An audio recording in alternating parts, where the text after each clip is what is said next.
Someone used the call box to ring my apartment while I was standing alone in my kitchen, and my phone showed the call came from the front entrance downstairs. That was the first thing that felt wrong. The second was the voice. When I answered, all I heard was the echo of the lobby through the speaker system. Then a man quietly said my apartment number, not my name, not hello, just my unit number. Before I could respond, he said, "I'm here." I looked toward my apartment door and felt my stomach drop. Everything was locked. Nobody was expected. I hung up immediately. 10 seconds later, the call box rang again. This time I ignored it. Then I heard my door handle slowly move.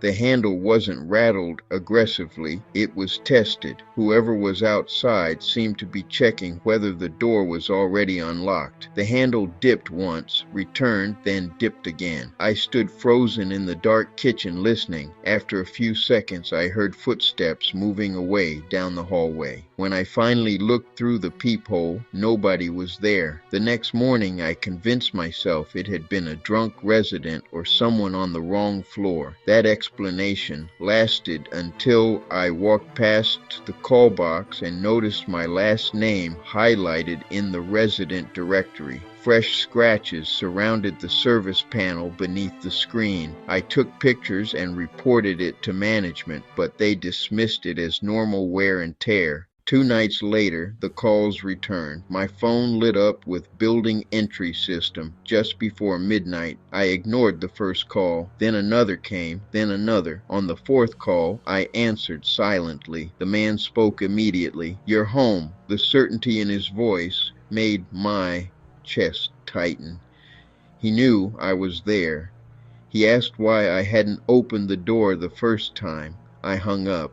Seconds later, I received a text from an unknown number. It read, "The box works better now." I checked every lock in the apartment. Everything was secure. Yet when I glanced out the peephole, I noticed my doormat had been shifted out of place. Someone had been standing there. The next morning, I found a folded strip of clear tape hidden inside the front door latch downstairs. It had been placed carefully enough to stop the entry door from locking completely. I took a photo of it and brought it to the leasing office. Again, I was told it was probably maintenance. That answer stopped making sense. When the calls continued, the man adapted. When I stopped answering the call box, he began calling from unknown numbers. If I ignored those, the call box would ring again. One system after another. It felt like he was experimenting with every possible way to reach me. One night, I switched my phone off completely. 5 minutes later, someone knocked on my apartment door. 3 soft knocks, a pause, then 2 more. The pattern repeated. Whoever stood outside knew I was home, despite my phone being off. I called police after the knocking stopped. They searched the property but found nobody. I showed them the photos, the messages, and the evidence around the call box. A report was filed, but there were no answers. For the first time, I spent several nights sleeping somewhere else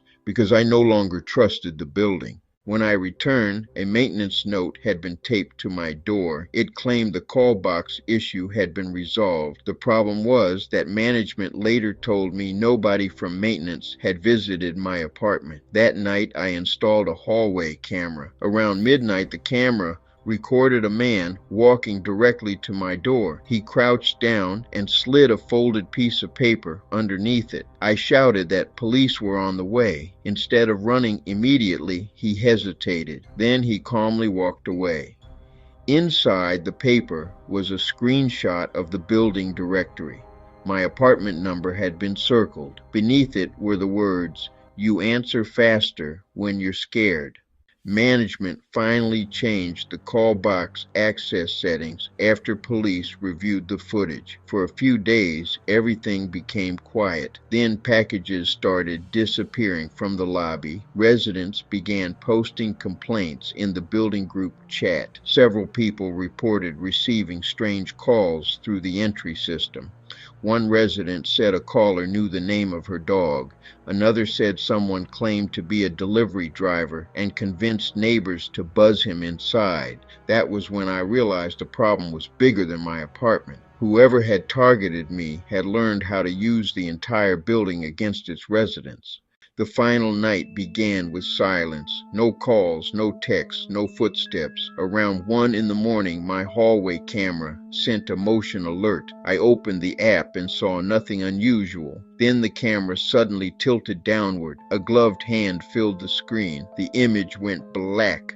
Seconds later, my phone rang. I ignored it. Then I heard pressure against my front door, not the handle, the door itself. The security bar I had installed scraped across the floor as the frame flexed inward. I called 911 immediately. While I was speaking to the dispatcher, a man's voice came through the door. "I know you're leaving." Almost nobody knew I was planning to move. Then he added, "You should have answered downstairs." The pressure against the door increased. The frame gave a loud pop, not enough to break, but enough to show me how close he was getting. Police arrived before the door failed. They found damage to the frame, a bent latch plate tape hidden in the lobby door latch again, and the hallway camera was hanging by its wire. Whoever had been outside disappeared before officers reached the floor. For the first time, there was physical evidence showing someone had actively tried to force entry. I moved out less than 2 weeks later. The process cost me money I didn't have. I lost my deposit. I paid movers, application fees, and overlapping rent. I changed my phone number and stopped answering unknown calls altogether. The police never identified the man. Management never admitted the call box had been compromised. A few months after I left, the building quietly replaced the entire entry system. By then I was gone and trying to forget everything that happened. Months later, a resident from the building contacted me. She asked whether I had ever received more calls from the entry system after moving. I told her no. A few seconds later, she sent me a screenshot. The image showed a missed call from building entry system. Then another message appeared. It was only 4 words long. "He asked for you." Looking at that screenshot made me realize something that still bothers me. The problem was never the call box itself.